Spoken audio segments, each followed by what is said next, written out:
Lo que voy a hablar es básicamente sobre una revisión, una crítica a cómo se construye la cuestión migratoria y el sujeto migrante en términos políticos, ¿no? Desde el Estado. Bueno, cotidianamente vemos en los medios cómo informan de múltiples casos de migrantes que arriesgan sus vidas en su intento de cruzar frontera a través de selvas, mares y desiertos. Resulta preocupante, sin embargo, que con la misma frecuencia crezca y se fortalezca un discurso antimigrante, radical y extremista, en donde los migrantes son catalogados como un peligro, una amenaza a la civilización occidental. El asunto alcanza niveles de paranoia, cuando ya no se habla de flujos, sino de una avalancha, de una invasión migratoria que derivaría en un eventual reemplazo de la población europea, norteamericana, etc. Es cuando la percepción del riesgo da paso al miedo, y a un discurso de odio que hace renacer xenofobias y racismos que se creían superados. No me detendré a detallar estos actos y discursos, creo que son ampliamente conocidos.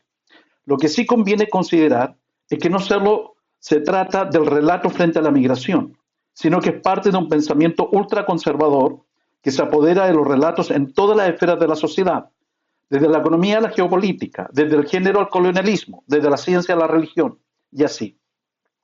La sociedad vive hoy un giro hacia el conservadurismo extremo que debemos tomar en serio y analizar y descifrarlo para combatirlo desde sus raíces mismas. Mi propuesta en esta presentación es analizar y descifrar, en lo que el tiempo me permita, lo que ocultan estos discursos que hoy predominan en el debate público sobre las migraciones. No me referiré al discurso de políticos y líderes, sino al discurso académico, en especial de la ciencia política y sociológica, desde el cual se fundan estas posiciones políticas de extrema derecha. Al respecto identifico tres grandes paradigmas académicos, que siempre son una simplificación pero ayudan.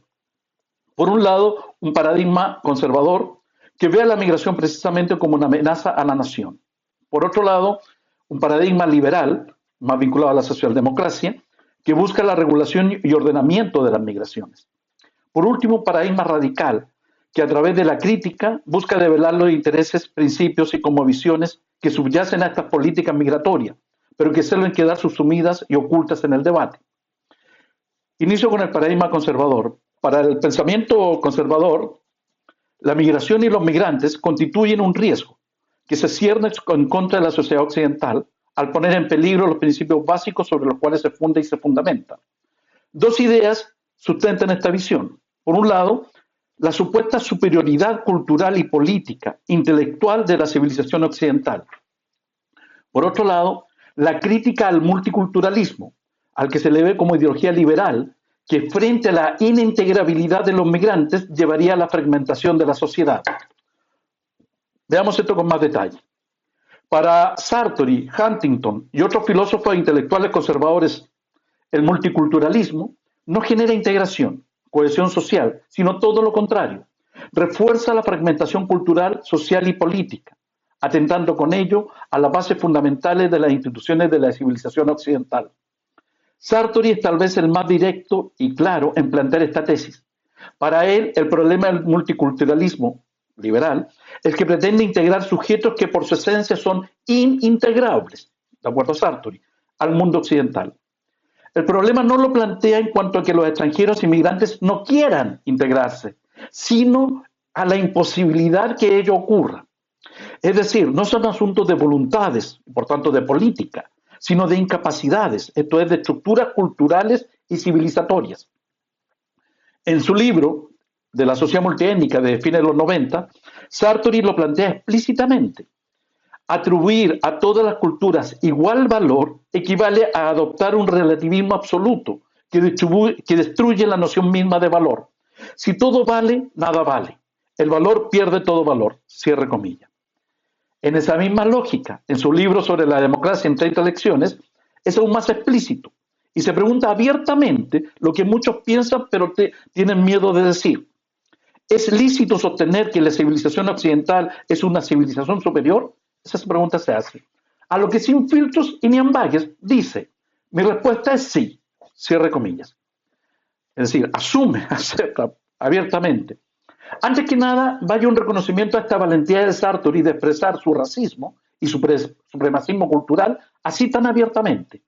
Tengamos en cuenta que esto lo dice en los años 90, previo al auge de estas visiones ultraconservadoras de las que hoy día somos testigos y víctimas.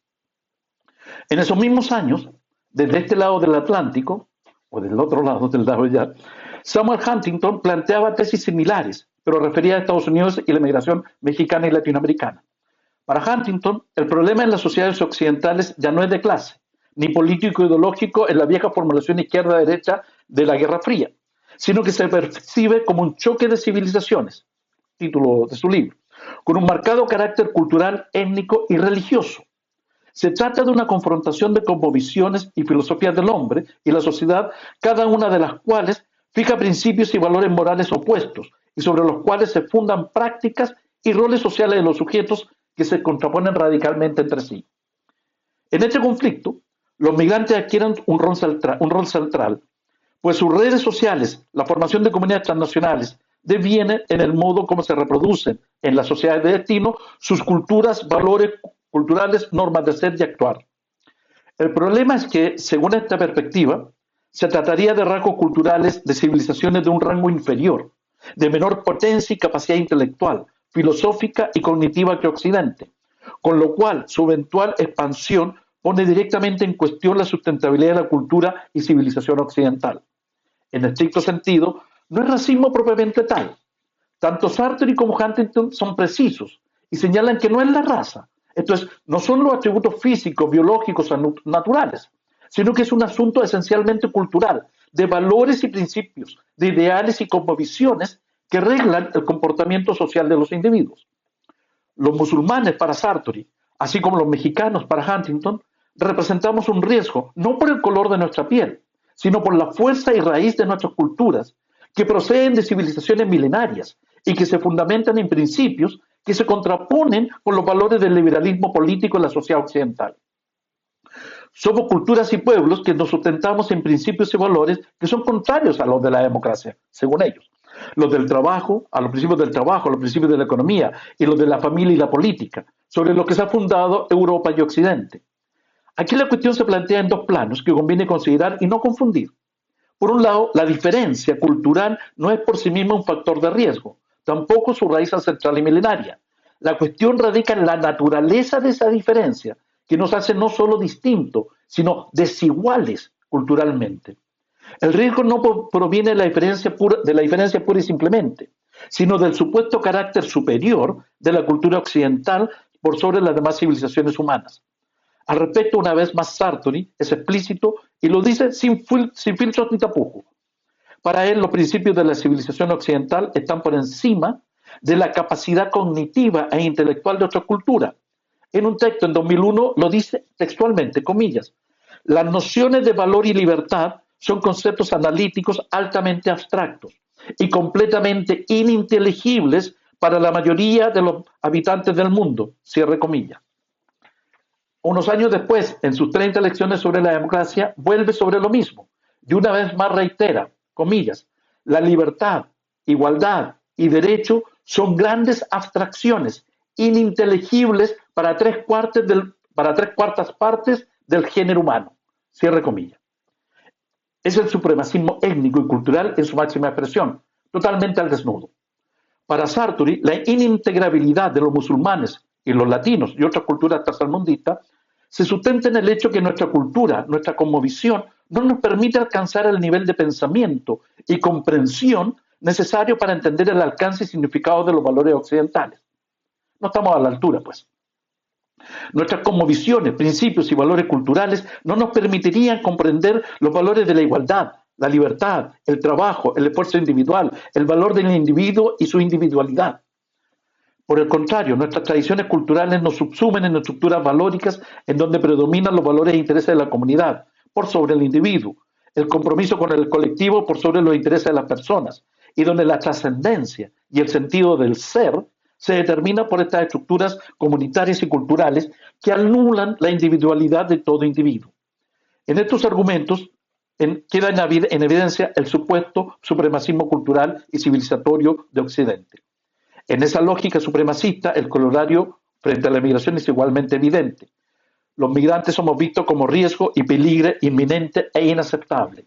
Nuestra presencia solo sirve para contaminar su cultura, su sociedad, con valores inferiores que amenazan los superiores niveles de desarrollo humano alcanzados por la civilización occidental. Bueno, sin comentarios, digamos. Vayamos ahora al paradigma liberal.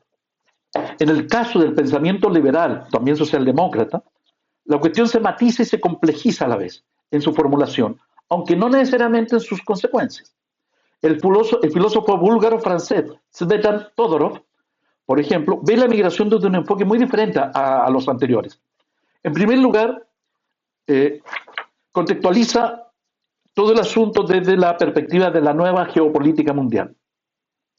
Para esta visión, en esa lógica, las migraciones contemporáneas y los discursos de odio y fundamentalismo que la acompañan hay que entenderlos en el marco de los conflictos geopolíticos e internacionales, Occidente versus Oriente, en el caso de Europa. Solo así se puede entender cómo a través de este conflicto hoy en día renacen y se consolidan discursos de odio y fundamentalismo religioso, no solo en las comunidades de migrantes, sino especialmente en el mundo conservador de Occidente. Y aquí hay una cuestión interesante. Desde el liberalismo se señala que a través de la migración se develan las derivas internas de la sociedad occidental. En esta lógica, el problema no son las prácticas cotidianas y culturales de los migrantes, las que Sartori cuestiona como no democráticas, no occidentales, no desarrolladas, etc., sino cómo esas prácticas dejan al descubierto las actitudes racistas, fundamentalistas, que siempre han estado insertas en la misma cultura y idiosincrasia de Occidente. Son prácticas que se creía habían sido debidamente controladas y minimizadas, anuladas por la cultura democrática y el pensamiento liberal, de igualdad y libertad, pero que hoy reaparecen con inusitada fuerza en el debate público. Nos referimos a las derivas hacia un populismo de derecha, un ultraliberalismo, hacia un mesianismo. Bueno, los casos de Trump, Milei y otros son elocuentes, pero no los únicos. En tal sentido, el pensamiento liberal en realidad invierte la lógica argumentativa de los conservadores. Los migrantes no se integran no porque sean portadores de barreras culturales que no les permitan asimilar los valores occidentales. Es decir, no es por falta de capacidades propias, sino por todo lo contrario. Es el resurgimiento de barreras conservadoras a la integración las que impiden que ello ocurra. Es el fundamentalismo del conservadurismo occidental la principal barrera a la integración. El problema en la integración y los riesgos sociales y políticos no residen en los migrantes, sino en los mismos sectores conservadores que hoy pelean la hegemonía política y cultural en Occidente. Así como ocurrió en los años 30, hoy nuevamente es el racismo, esta suposición de superioridad cultural y étnica, la principal barrera a la integración y con ello el principal riesgo y amenaza a la civilización occidental.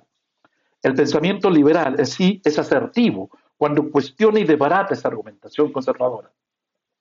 No existe tal asunto de supremacismo cultural, menos aún racial, pues no hay culturas superiores ni inferiores, solo diferentes, y lo que corresponde no es exigencia de asimilaciones, sino de tolerancia y respeto. No hay nada en los migrantes ni en sus culturas que no les permita incorporar en sus vidas los valores y principios de Occidente. Es a través de la educación, la integración social, el reconocimiento cultural, cómo pueden reducirse e incluso diluirse estos choques culturales. El asunto, por tanto, está en otro lado. Como bien decía Todorov, se trata de una lucha entre el ideal racista y conservador contra el ideal humanista liberal. El problema de integración en este plano no lo tienen los migrantes, sino los integristas conservadores, que cual fundamentalistas no dudan en poner barreras y muros de integración, zanjas incluso, fortaleciendo discursos y prácticas políticas de odio y discriminación, de exclusión social y cultural. No dudan en poner lo étnico nacional como el campo de disputa y de confrontación, y no como un espacio de integración y negociación. Contrario a lo que plantean los conservadores, es su propio fundamentalismo de los conservadores lo que impide la integración del migrante, lo que discrimina y relega a posiciones subordinadas y sometimiento, y que terminan siendo barreras que coartan la libertad y consolidan su situación de desigualdad, de vulnerabilidad y precariedad. Lo que pone en riesgo la democracia en Occidente no son los migrantes, sino estos fundamentalismos internos que alimentan a la derecha conservadora y desde los cuales se fortalecen posiciones extremas que paradójicamente devienen barreras a la integración y promueven la separación y segregación cultural. Desde esta perspectiva, desde esta crítica al pensamiento conservador, el pensamiento liberal da un giro que busca sustituir el supremacismo étnico-racial conservador por una visión más pragmática y utilitarista. Desde esta perspectiva liberal, se asume que la migración es una necesidad económica y social de Occidente, pues contribuye de diversos modos a mantener la dinámica económica y social, junto con reducir déficit demográfico. También contribuye a cubrir la demanda de servicios no calificados, así como contribuir al sistema de pensiones, entre muchos otros aspectos.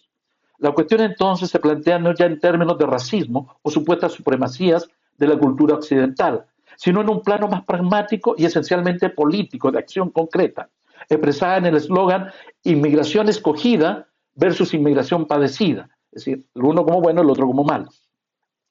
Para pasar de la inmigración padecida a una escogida, se necesita reformular la política migratoria, de modo que ésta se centre en establecer los filtros necesarios a la entrada que permitan la óptima selección de los migrantes, en volumen, perfil, etcétera, de modo que puedan ser absorbidos por el mercado laboral y la sociedad local. El Pacto Global de las Migraciones es un fiel ejemplo de esta visión liberal del asunto, regular y ordenar las migraciones para con ello otorgar seguridad tanto a los migrantes como a las poblaciones receptoras.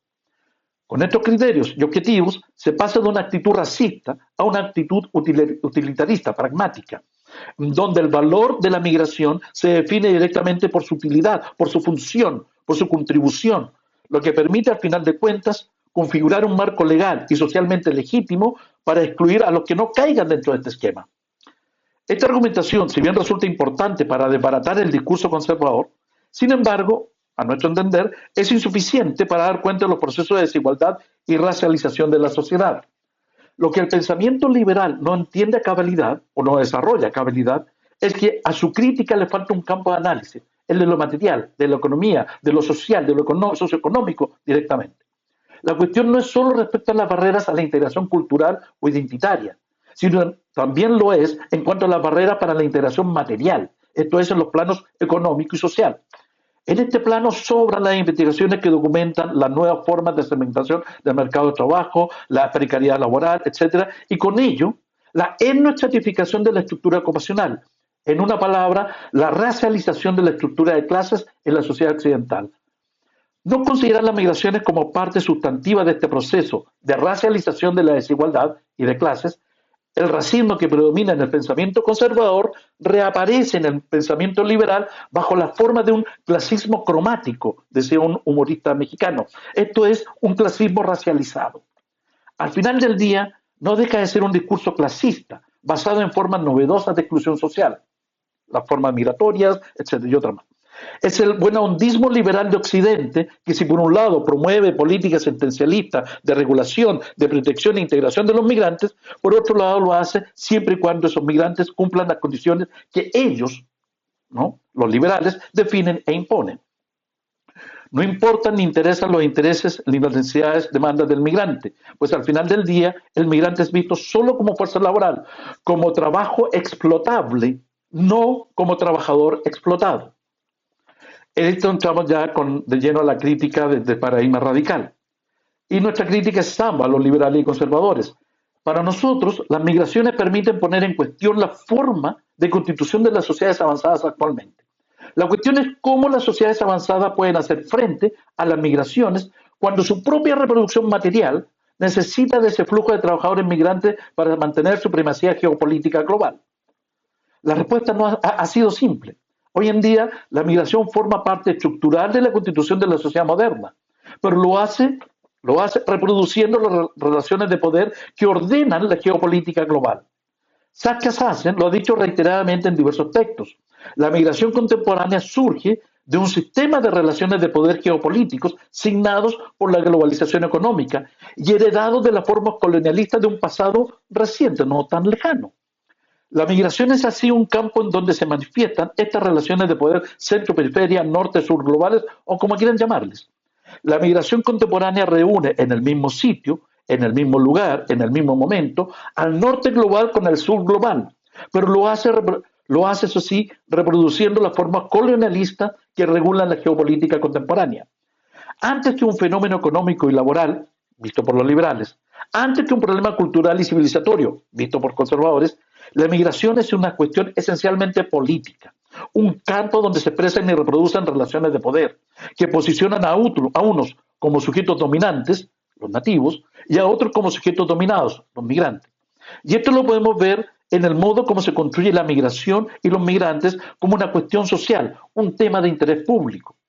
Tanto en el pensamiento conservador como en el liberal, el discurso sobre la migración y los migrantes se construye desde los intereses materiales y los principios ideológicos de los grupos dominantes, sin considerar ni por asomo los intereses y valores de los migrantes. En ambos casos, resalta un hecho fundamental: la ausencia de la voz directa y propia del migrante como sujeto político y social que exprese sus intereses materiales y principios ideológicos. Es la relación de poder que se establece entre el que habla y aquel del que se habla, del que nombra y el que es nombrado. Es el poder de unos, los dominantes, que le permite a ellos establecer los límites políticos, humanos, sociales del que es nombrado, migrante en este caso. Nada expresa mejor esta idea que los modos como se formula y se aplica la política migratoria en todos nuestros países. La política migratoria se sustenta en una doble contradicción, digamos. Por un lado, se funda en una dinámica de politización del proceso, la migración, pero basada en una despolitización del sujeto, los migrantes. ¿Qué significa politizar la migración? Significa hacer de la migración un asunto de interés público para el Estado, para la sociedad, y por ende un asunto desde los principios e intereses de las clases dominantes. ¿Qué significa despolitizar los migrantes? Significa hacer que los migrantes no sean sujetos con capacidad de manifestar sus intereses políticos propios por y desde su condición de migrantes, de modo que sus intereses quedan siempre subsumidos, sometidos a los intereses del Estado y por tanto de las clases dominantes. La migración es un tema de interés público, no cabe duda. El asunto es que los migrantes son los grandes excluidos en su construcción como tal. Por un lado, los migrantes son excluidos del público con capacidad de decisión sobre el asunto. Por otro lado, sus intereses son excluidos de ese interés público. Y esto no es casualidad, no es un olvido lamentable, sino que es un acto premeditado, entre comillas. Es un acto de exclusión que define el carácter esencialmente político de la construcción de la migración como asunto de interés público. La migración como fenómeno estructural es parte de los intereses y fundamentos de los sectores dominantes. Así se entiende y así se construye como cuestión social de interés público. Los liberales lo expresan explícitamente. La migración es necesaria para mantener el funcionamiento de la economía y la sociedad, y por tanto de los intereses que dominan la economía y la sociedad.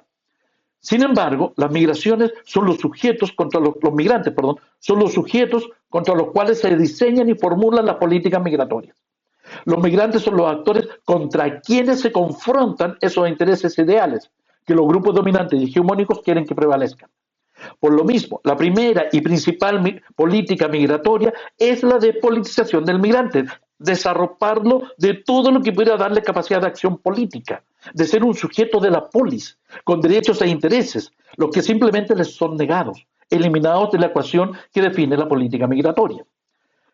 Lo impresentable de este asunto es que esta despolitización del migrante no es algo que se señale ni se cuestione, sino que es algo que se deriva de un axioma que todos, conservadores y liberales, defienden por igual: la supuesta soberanía del Estado-nación sobre estos temas. El modo como se construye la despolitización del migrante es desde la negación de su condición de ciudadano y, por tanto, de poder actuar políticamente. Para ello, se apela al argumento que es el Estado, y solo desde el Estado, como se otorga y se alcanza la condición de ciudadano.